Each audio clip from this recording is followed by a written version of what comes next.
She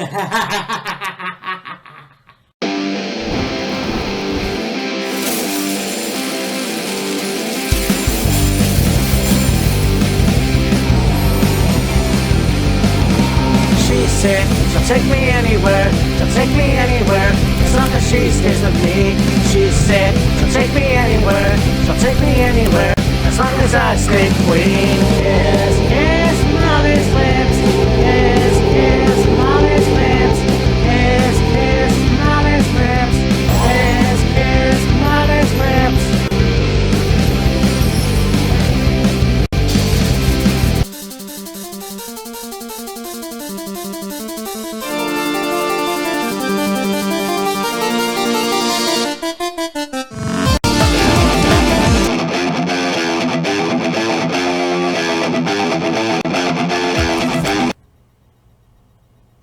Yes, I did the No Mercy 1999. That was a good show.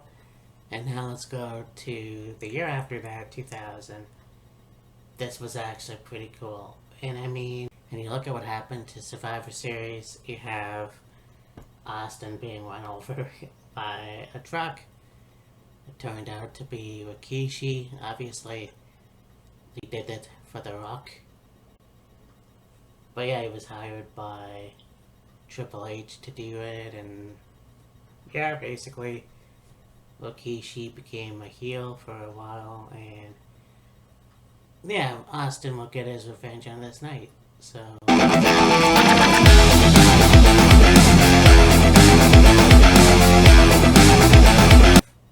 The Dudley Boys Invitational match. We got the Dudley Boys, who defeated Right to Censor. But in this match, anyways, you had Lowdown, which was Chaz and D'Lo Brown. That was a pretty good take team. Yeah, and that was kind of cool because these guys brought a table to the ring as well. They took out Too Cool, which Grandmaster Sexy and Scotty Too Hottie. And then you had Raven and Taz. And then, of course, the Dudley Boys and Right to Censor. So, I mean, this was a good match, and you knew the Dudleys were going to win. There was just no two ways about it.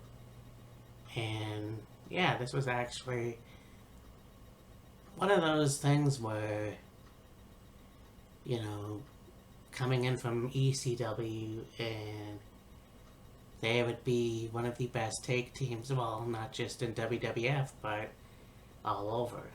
In fact, I'm not sure when this is going to air, the anniversary of Impact Wrestling, but you'll see Team 3D.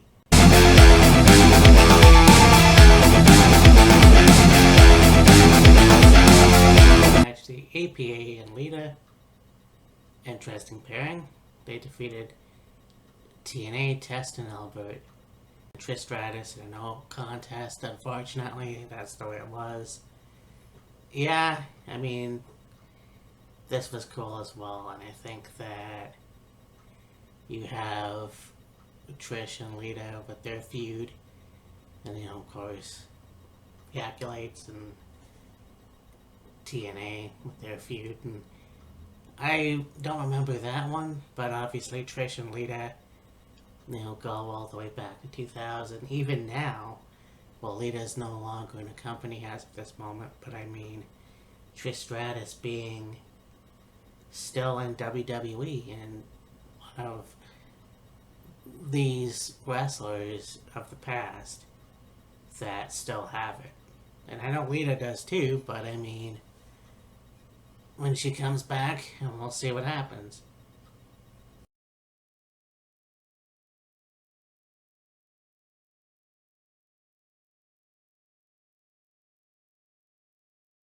You have a steel cage match, Chris Jericho and X-Pac. This was pretty cool.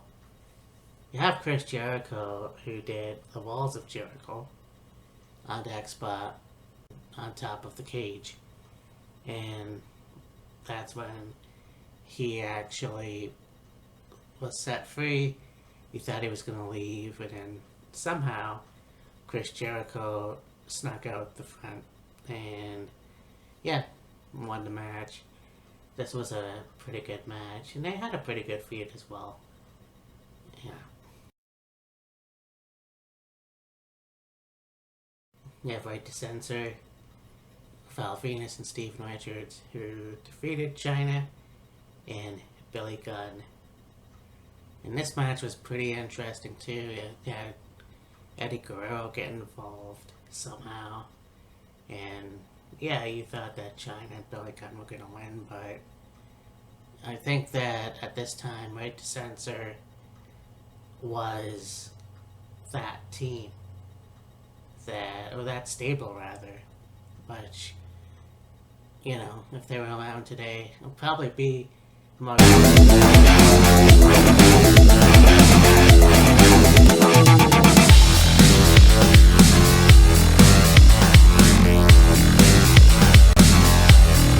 Steve Austin and Rikishi. Speaking of which, mentioned that at the beginning of the video, no holds barred. They wrestled outside the ring, inside the ring.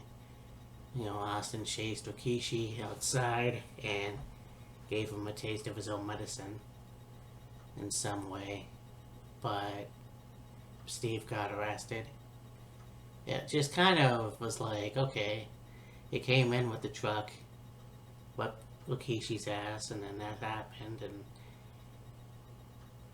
And I mean, I think the feud still went on, but not for that long. And I mean, you have the next year where Stone Cold won the Royal Rumble and went on to WrestleMania 17 and won the title and sold his soul, rather. And then, of course, Rikishi going back to being a babyface. Have a match for the European title.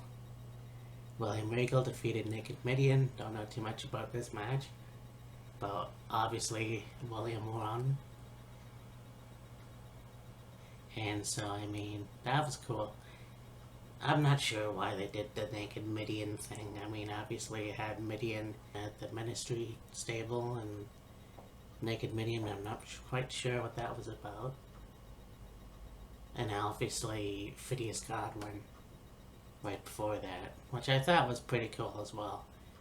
But Dennis Knight, I think, is, in my opinion, underrated as a wrestler. I think maybe one of those guys that obviously had that gimmick, just like Charles Wright, and I don't think he's recognized very much. And that, well, he's underrated, like I said. And I mean, he showed up at Undertaker's retirement thing at Survivor Series a couple years ago, so.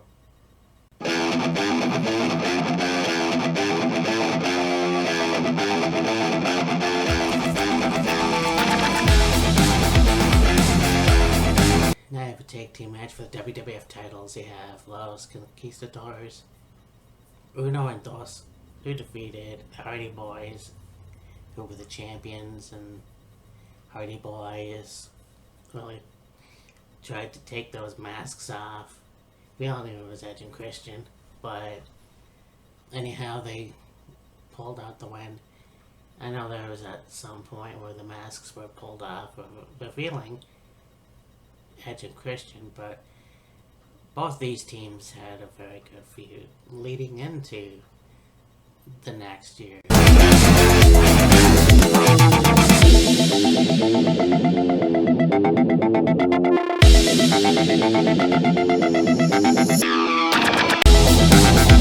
H versus Chris Benoit. This match was cool. A lot of German suplexes, obviously.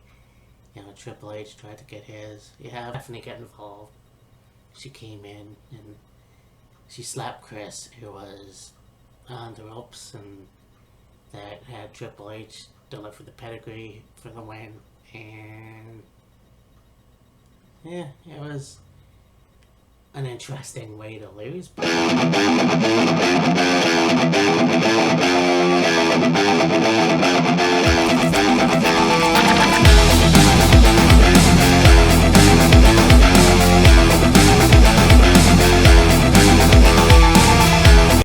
No disqualification match for the WWF title. Kurt Angle versus The Rock. The Rock winning the WWF champion.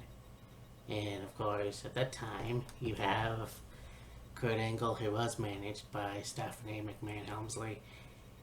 And this was like when you have the whole thing that escalated at the Royal Rumble.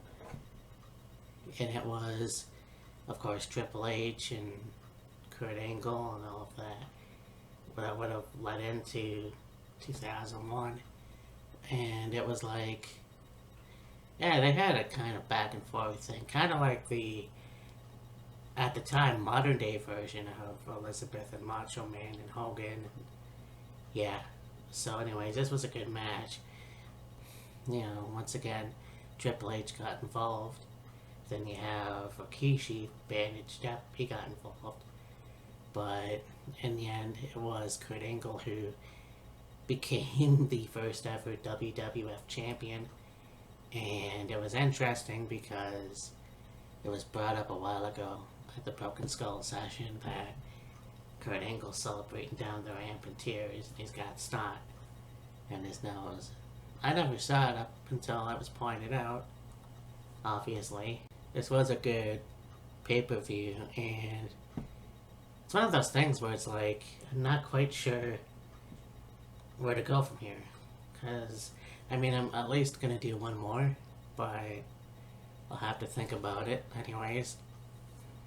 Hope you liked it anyhow, and once again went down memory lane myself. So anyhow, talk to you later. Bye. Anymore. So you know that them cutting WCW was a long time coming. I